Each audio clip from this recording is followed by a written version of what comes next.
ស្ដីប្រិមិត្ត Mr. Water ជាទីរាប់អានថ្ងៃផងដែរខ្ញុំមានរឿងមួយទៀតហើយយកមកចែករំលែកជូនប្រិមិត្តទាំងអស់គ្នាដែលរឿងនោះមានចំណងជើងថាញៀវប្រចាំអញ្ចឹងគ្រាន់តែលើចំណងជើងហើយមានអារម្មណ៍ថាព្រឺព្រួយទីប្រិមិត្តអស់គ្នាអញ្ចឹងប្រិមិត្តទាំងអស់គ្នាប្រសិនបើមិនទាន់បានចុច Sub នៅ Channel របស់ខ្ញុំទេសូមចុច Sub Channel របស់ខ្ញុំម្នាក់មួយដើម្បីជាកម្លាំងចិត្តខ្ញុំ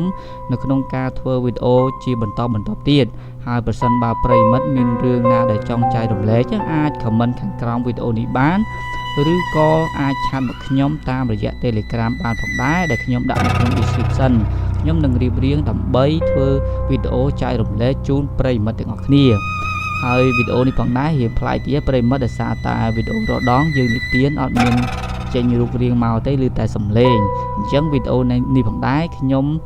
បើកក្បាលដំបូងចេញរូបរាងខ្ញុំតែម្ដងហើយបន្ទាប់ពីនឹងមកខ្ញុំនិទានខ្ញុំនឹងដាក់ជាសំឡេងនិងរូបភាពដូចរដងអញ្ចឹងប្រិមិត្តដោយសារតែយើងដឹងហើយ YouTube ឥឡូវនេះគឺវាចាប់យកតែមែនតែម្ដងបានវាចាប់លេខដឹងក្បាលដឹងកតុយហើយតោះកុំឲ្យខាតពេលវេលាយូរតោះទៅទស្សនាក៏ដូចជាទៅស្ដាប់នៃការនិទានរឿងរបស់ខ្ញុំទាំងអស់គ្នានោះបានកើតឡើងនៅក្នុងភោជនីយដ្ឋានមួយកន្លែងដែលលក់នៅអាហារជាច្រើនអាវីនិងអាភីគឺជាអ្នករត់តុនៅទីនោះតែម្ដងហើយគាត់ទាំងពីរនាក់គឺជាអ្នករត់តុថ្មីស្រឡាងអត់ទាន់បានដឹងរឿងអីទាំងអស់នៅទីនោះចឹងណាអញ្ចឹងភោជនីយដ្ឋានរបស់ពួកគេមានភ្ញៀវទៅញ៉ាំជាប្រចាំតែម្ដងគឺពេញណែនតែម្ដងថ្ងៃមួយមេការបានសួរទៅអាវីថាបន្តិចទៀតនេះឯងធ្វើការនៅវេនយប់មែនទេចាមេការមានអីមែនទេចង់ផ្ដាំផ្ញើមែនទេខ្ញុំចង់រំលឹកឯងថាហួសម៉ោង10យប់ពេលសារតុកនៅខាងក្រៅចូលមកក្នុងត្រូវតែតុកមួយនៅសល់ខាងក្រៅយល់ទេអាវីក៏ឆ្លើយថាចាខ្ញុំដឹងហើយមេការបើដឹងហើយឆាប់ទៅធ្វើការបន្តចុះអាវីសប្បាយចិត្តខ្លាំងណាស់ព្រោះថាថ្ងៃនេះជាថ្ងៃដែលនាងធ្វើការដំបូងថ្ងៃនេះជាថ្ងៃធ្វើការដំបូងផងចឹងត្រូវតែស៊ូពេលនោះភ្ញៀវចាប់ផ្ដើមមកញ៉ាំជាហូរហែតែម្ដងបណ្ដាដូចរដងស្រាប់តែពេលនោះភ្លៀងចាប់ផ្ដើមធ្លាក់មកពីវហើយភ្លៀងធ្លាក់មកហើយអាភីពួកយើងឆាប់ចេញទៅជួយគ្នាសារតុកចូលមកខាងក្នុងតោះយើងរំពេចនោះអាវីក៏នឹកឃើញថាយីមិញមេការផ្ដាំឲ្យតុកមួយនៅខាងក្រៅតែពេលនេះភ្លៀងធ្លាក់ខ្លាំងទៅអញ្ចឹងសារចូលក្នុងទាំងអស់មិនអីទីដឹងណោះអាភីនិងអាវីក៏ចាប់ផ្ដើមរត់រះសារតុកខាងក្នុងទាំងអស់ពេលនោះម៉ោង10ជាងភ្ញៀវចាប់ផ្ដើមចេញត្រឡប់ទៅផ្ទះវិញបណ្ដាហើយអរគុណថ្ងៃក្រោយអញ្ជើញមកទៀតណាអាភីក៏មានអារម្មណ៍ថាដូចជាមិនស្រួលពោះសោះតែម្ដងអាវីខ្ញុំចុកពោះខ្ញុំសុំទៅបន្ទប់ទឹកសិនហើយទៅចោះពេលនោះសំឡេងកណ្ដឹងបន្លឺឡើងទីងតង់អាវីក៏អោនមុខចោះក៏ចាប់ផ្ដើមស្វាគមន៍ទៅកាន់ភ្ញៀវសូមស្វាគមន៍អញ្ជើញមកប៉ុន្មានអ្នកដែរចាស្រាប់តែពេលនោះអត់ឃើញភ្ញៀវឃើញតែដានជើងអញមនុស្សតណានចេះអាវីក៏រលែកទៅក្នុងក៏ឃើញចូលមកអង្គុយបាត់ទៅហើយលឿនរបស់គេណែភ្ញៀវនេះអាវីក៏ប្រញាប់ប្រញាល់ទៅយកមីនុយឲ្យភ្ញៀវសូមអញ្ជើញមើលមីនុយសិនទៅលោកអាវីស្រាប់តែមានអារម្មណ៍ដូចជាមិនសូវស្រួលក្នុងចិត្តតតែសោះគាត់ម្នាក់នោះផ្ដល់អារម្មណ៍គួរឲ្យខ្លាចខ្លាំងណាស់ពេលឈរចិត្តដូចជារាងកាយទាំងមូលពោពេញទៅដោយកំហឹងយ៉ាងម៉េចទេឯក្មេងម្នាក់នោះវិញក៏គួរឲ្យខ្លាចដូចគ្នាអញ្ចឹងបានន័យថាភ្ញៀវទាំងពីរនាក់ដែលចូលមកក្រោយហ្នឹងគឺឪពុកនិងកូនអញ្ចឹងប្រិយមិត្តទាំងអស់គ្នាអាវីក៏សួរថាលោកមុខនេះទុកលើធ្នើសិនល្អទេប្រាប់តែឪពុកនោះគាត់បានន័យថាគាត់បិទម៉ាស់មកកណាត់ក្រោមឃើញតែភ្នែកទេប្រិយមិត្តឪពុកនោះក៏ស្រាប់តែបញ្ចេញសម្លេងចឹងទៅណា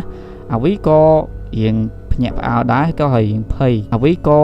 និយាយហើយគិតក្នុងចិត្តថាហើយមើលទៅខ្ញុំកុំចេះដឹងឬគេល្អជាងអញ្ចឹងលោកត្រូវការកំងពិសាអីដែរពីអ្នកឪពុកកូនក៏មិនទាន់មាត់អាវីក៏គិតថាគួរតែទុកពេលឲ្យគាត់មើលតាមសម្រួលសិនចុះដោយសារតែគាត់ទើបតែមកអង្គុយហើយនាងក៏ដើរចេញទៅក្រៅរួចក៏ឃើញម៉ូតូពីអ្នកឪពុកកូននេះជាម៉ូតូរបស់ឪពុកកូននេះជិះមកទេតាត្រូវភ្លៀងសើមអស់តែថា ពណ៌នេះដូចជាមានប្រឡាក់ឈាមញៀវពីអ្នកនេះជាមនុស្សបែបណាទៅណោះស្រាប់តែពេលនោះបរោះជាឪពុកក៏ដើរទៅចិត្តអាវីក៏ភ្ញាក់ព្រឹតលោកមិនក៏ស្រាប់តែឈរនៅពីក្រោយខ្នងខ្ញុំលោកចង់បានអ្វីដែរឪពុកនោះក៏លើកមីនុយហើយចង្អុលបង្ហាញទៅកាន់អាវីការពិតលោកចង់កំងហូបទេលោកព្រលឹងខ្ញុំអស់ហើយ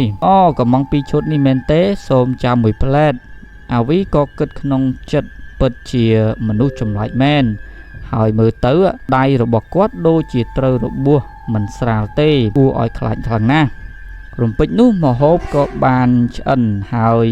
អាវីក៏លើកយកទៅឲ្យអ្នកទាំងពីរសូមអញ្ជើញពិសាចុះនាងក៏ដើរចេញពីតុនោះវិញហើយក៏មានអារម្មណ៍ថាដូចជាមិនស្រួលសោះពេលនោះអាភីក៏សួរទៅអាវីថាអាវីឯងមិនហ្នឹងអាភីភ្ញៀវពីរអ្នកនោះដូចជាប្លែកយ៉ាងម៉េចមិនដឹងទេខណៈនោះស្រាប់តែម្ហូបធ្លាក់ពីដៃឪពុកសូខ្ពាកអាភីនិងអាវីចាប់ផ្ដើមមានអារម្មណ៍ដូចជាមិនស្រួលមែនតែនហើយដោយសារតែឃើញឪពុកនោះញ៉ាំអាហារទៅវាជ្រុះមកដីអញ្ចឹងណាដោយសារតែឪពុកនោះគឺមិនមានចង្ការទេគួរឲ្យខ្លាចខ្លាំងណាស់គាត់អត់មានចង្ការទេអាភីស្រាប់តែពេលនោះដង្កូវក៏វាចេញពីសាច់ពីភ្នែកឪកូនទាំងពីរអ្នកនោះតែម្ដងខ្លែមយើងបេះខ្លែមអាភីនិងអាវីក៏ស្រែកថាលោកកើតអីហ្នឹងស្រាប់តែពេលនោះកូននោះក៏ចាប់អាវអាវីហើយនិយាយថាបងស្រីខ្ញុំវេទនាណាស់ខ្ញុំឈឺចុកចាប់ណាស់ខ្ញុំពិបាកទ្រាំខ្លាំងណាស់ជួយខ្ញុំផងពីអ្នកនោះក៏ស្រាប់តែស្រែកខ្លាំងថាខ្មោចហើយក៏រត់នឹងងាកក្រោយឃើញដៃក្មេងនោះធ្លាក់ចុះនោះគឺជាដៃរបស់ឯងខ្មោចពីអ្នកឪពុកកូនចាប់ផ្ដើមលងអាភីនិងអាវីតែម្ដងអាភីនិងអាវីដួលទៅលើឥដ្ឋហើយស្រែកយកតែម្ដងបិទភ្នែកស្រែកតែម្ដងណាប្រិយមិត្តអរគ្នាអីយោជួយផងអញ្ចឹងណារំពេចនោះបងចុងភៅក៏មកតន់ហើយសួរទៅអាភីនិងអាវីថាពួកឯងឆាប់ដឹងខ្លួនឡើងបាទនេះគាត់ដាស់ពីអ្នកនឹងអញ្ចឹងណាបន្ទាប់មកអាភីនិងអាវីបើកភ្នែកមកក៏ឃើញបងចុងភៅទៅវិញបងចុងភៅមិនក៏ទៅជាបងទៅវិញពួកឯងជួបខ្មោចមែនទេវាជាពីអ្នកឪពុកកូនមែនហើយបងបរោះជាឪពុកគ្មានចង្ការទេចំណែកកូនវិញដាច់ដៃម្ខាងខ្ញុំលួចព្រលឹងអស់ហើយមើលសភាពពីអ្នកឯងចោះមកពីពួកឯងហ្នឹងមិនទុកមួយនៅខាងក្រៅហើយបន្ទាប់មកបងចុងភៅក៏និយាយរឿងរ៉ាវទាំងអស់នោះប្រាប់ទៅអាភីនិងអាវីតែម្ដងដោយសារតែគាត់ទាំងពីរនាក់ហ្នឹងជាអ្នករត់តុកជាអ្នកធ្វើការថ្មីដូច្នេះហើយម្ចាស់ហាងឬក៏អ្នកចាស់ហ្នឹងគាត់មិនបាននិយាយរឿងរ៉ាវទាំងអស់ហ្នឹងប្រាប់ទៅកាន់អាភីនិងអាវីទេខ្លាចនាងភ័យនាងបារម្ភនាងអីចឹងណាប៉ុន្តែនៅពេលនេះគាត់ជួបហេតុការណ៍នេះហើយក៏និយាយរឿងរ៉ាវទាំងនោះប្រាប់ទៅពីអ្នកនឹងតែម្ដងប្រាប់ឯងទៅចោះពីអ្នកនោះជាភ្ញៀវប្រចាំហាងរបស់យើងពួកគេតែងតែមកហាងយើងម៉ោង10ជាងតិចតួចពេលមួយពួកគេទាំងពីរនាក់ក៏មកញ៉ាំដូចរដងតែពេលត្រឡប់ទៅវិញពួកគេក៏ជួបគ្រោះថ្នាក់ចរាចរណ៍ឪពុកនោះពាក់មួកឲ្យតែកូនទេទើបត្រូវបុកបែកចង្ការខ្ទេចអស់ចំណែកកូនវិញបាក់ដៃស្លាប់ទាំងពីរនាក់នៅកន្លែងកាត់ហេតុតែម្ដងដូច្នេះចាប់ពីថ្ងៃនោះមកឲ្យតែហួសម៉ោង10យប់បើមិនទុកមួយនៅក្រៅទេអ្នករត់តុកនឹងបានឃើញនៅក្នុងហាងមានខ្មោចពីរនាក់ឪពុកកូនដែលជិះម៉ូតូប្រឡាក់ឈាមមកញ៉ាំអាហារពេលយប់តែម្ដងអញ្ចឹងរឿងនេះត្រូវបានបញ្ចប់ដោយប៉ុណ្ណេះប្រសិនបើប្រិយមិត្តមានរឿងចង់ចែករំលែកអាចខមមិនខាងក្រោមវីដេអូនេះបានឬក៏ឆាតចូល Telegram ខ្ញុំក៏បានដែរដែលខ្ញុំដាក់នៅក្នុង description ដូច្នេះប្រសិនបើប្រិយមិត្តមិនទាន់បានចុច Sub ទេសូមចុច Sub ម្នាក់មួយផងនិងដាក់រូបកណ្ដឹងផងបាទដើម្បីទទួលបានរឿងដែលខ្ញុំផុសបានឃើញមុនគេហើយរឿងនេះគឺខ្ញុំរៀបរៀងឡើងធ្វើឲ្យខ្ញុំមានអារម្មណ៍ថាអាណិតពីអ្នកឪពុកកូននោះខ្លាំងមែនទែនជាងការនិទានរឿងកន្លងមកអញ្ចឹងសូមប្រិយមិត្តធ្វើដំណើរទៅណាមកណាប្រកបដោយសុខសុវត្ថិភាពជម្រាបលាប្រិយមិត្តទាំងអស់គ្នាជួបគ្នានៅវីដេអូក្រោយ